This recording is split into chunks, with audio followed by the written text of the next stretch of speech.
I dare Javi. I dare Javi to not make it through that freaking group. I dare Javi. So it's just like really quick reaction on the groupings and everything. Look, I think the big takeaway is of course Bayern and Man United both in the same group. And what do Galatasaray do? Coping mechanism?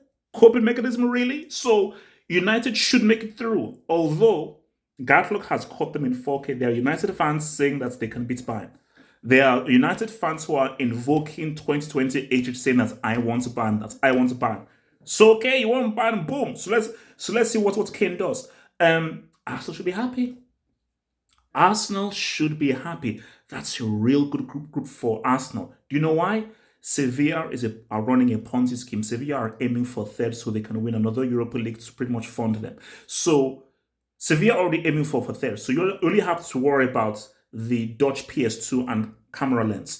So let's be real. Arsenal, you should be beating the Dutch PS2 and camera lens. So for Arsenal, that's a real good group. Napoli, Real Madrid. Napoli, Real Madrid. Let's get it. Let's get it. Those are going to be two amazing games I can't wait for. This is football. It's going to be two amazing games I can't wait for.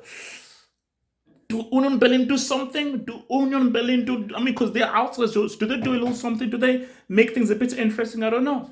Shout out to Bragg. Shout out to the Bragg. Shout out to the Bragg. But yeah, the Bragg ain't doing nothing. Inter, okay.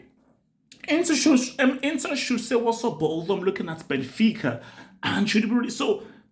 At first, I was like, oh, Inter should top the group. Then I was like, well, we're disrespecting Benfica, who topped the group with PSG and Juve last season, but they've lost Enzo and they've lost Gonzalo Ramos. So what are we saying? And we should really discount Salzburg and Sociedad. So Group D may be a lot closer than we think. Group E, let's keep real. No one is repping NordVPN, and Celtic are just there to make up the numbers with their amazing fans.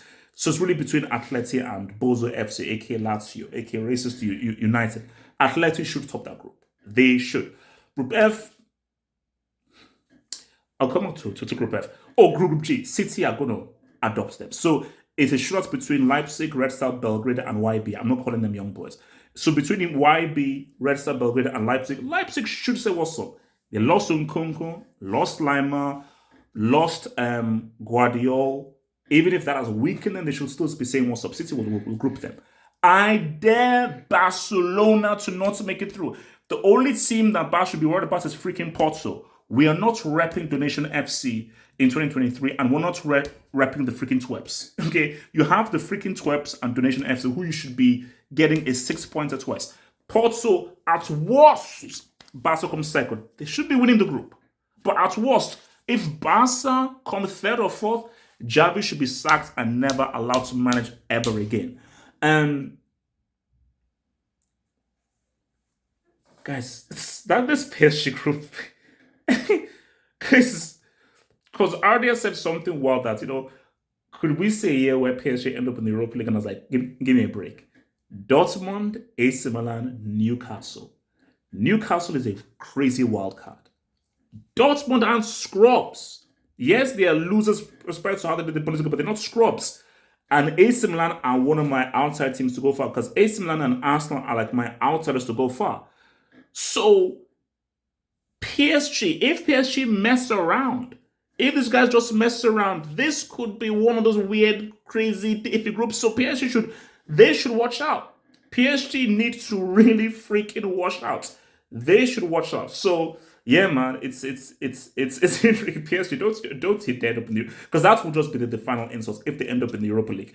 So guys, man, like that vid, subscribe if you're new, head over there to the website and join us tonight for the open hangout where you're all invited. I wish I'll respond to this in hangout form. Peace.